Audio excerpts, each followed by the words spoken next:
Ils ont attendu qu'il fasse nuit noire pour évacuer leurs blessés. Question de sécurité.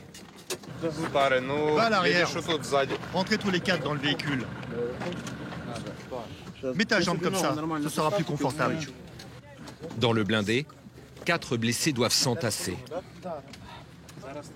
Sur une piste chaotique, ils roulent une vingtaine de minutes. Direction ce point de stabilisation à l'arrière du front. Il est 2h30 du matin. Les lits du bloc se remplissent. Les médecins examinent les blessés à traiter en priorité.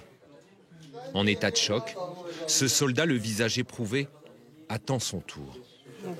Tu as un trou dans ta chaussure. Il faut surtout savoir que quand ils ont mis le coup final, le coup de grâce à Bourgueda, les Russes ont utilisé une énorme bombe thermobarique que certains disent être, ça reste une arme conventionnelle, mais en termes de charge explosive, en termes de potentiel de destruction.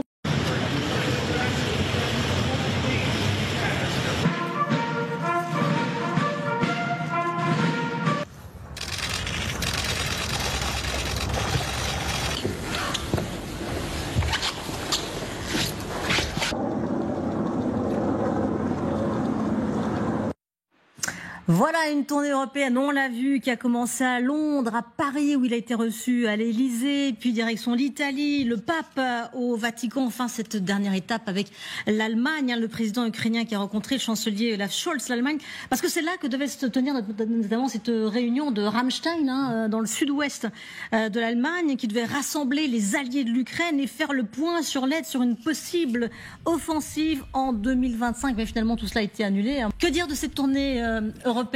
Est-ce qu'il n'est pas un peu reparti bredouille, le président ukrainien? Très chers frères et sœurs, nous aussi de l'Est, bonjour, bonjour, bonsoir. Lorsque vous avez fini de regarder ces images et ces reportages, et je pense qu'il en est conscient, que peut-être 2025 c'est loin, qu'il épargne encore les vies des Ukrainiens, qu'il épargne. Aujourd'hui, on ne parle plus de course. Toute tentative a échoué. On est passé par tous les mots. Tous les mots. Il faut les chars Léopard, il faut les systèmes antimissiles, il faut les chars Léopard, il faut les chars Abraham. Les chars Abraham arrivent, vont changer le cours de la guerre et tout ça. Il faut, après, c'est les F-16. Aujourd'hui, on n'en parle plus. Tous ces trucs-là sont finis, on n'en parle plus. La Russie avance. La Russie avance, mes chers frères et sœurs. Peut-être que beaucoup d'entre vous n'avaient pas pensé à ça, n'avaient pas vu ça. Peut-être que cette guerre est venu vous montrer l'hyperpuissance de la Russie et surtout de ces axes BRICS, Chine, Russie, Iran, Corée et que sais-je encore. Ce que je veux vous dire, mes chers frères et sœurs, même l'Iran que vous voyez, Israël hésiter, ce n'est pas évident. L'Iran n'est plus seul. Oui, pour parer au grand Satan, parce qu'il faut le savoir, il faut le dire, ici, parer au grand Satan, la Russie a réussi à mobiliser la plus grande partie des pays du monde et des puissances du monde pour dire non stop à l'Amérique. Parce que tout ce que vous voyez même Israël faire, et à éliminer même les forces de la finule, éliminer même des gens qui travaillent pour la paix sans que ça ne leur dise rien et sans que ça ne me... Même si les gens, les Occidentaux aboient, la caravane israélienne passe parce que c'est le grand Satan qui est derrière les États-Unis d'Amérique. Chers frères et sœurs, s'il vous plaît, si vous aimez la paix, vous aimez le monde, demandez à Zelensky une fois, parce qu'il dit qu'il a un plan pour 2025 et qu'il espère que la Russie ne va plus attaquer. Cela veut dire, Zelensky est en train de dire en tous les mots, qu'il cède.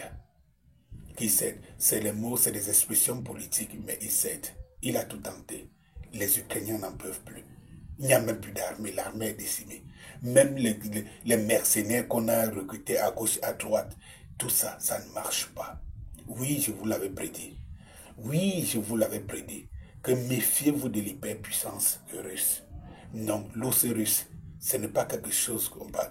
Et comme je dis souvent, quand vous refusez de reconnaître les valeurs de quelqu'un, ça finit par vous rattraper. Quand vous savez ce que la Russie, l'Union soviétique et la Russie a fait pour la paix dans ce monde, a fait pour sauver les Occidentaux, les sacrifices, plus de 25 millions de Russes, des Soviets, ce n'est pas eux-là que ceux dont ils ont sauvé hier peuvent dominer. Lorsque vous vous retournez contre Dieu, vous savez, ça se paye cash, l'enfer. Bonsoir.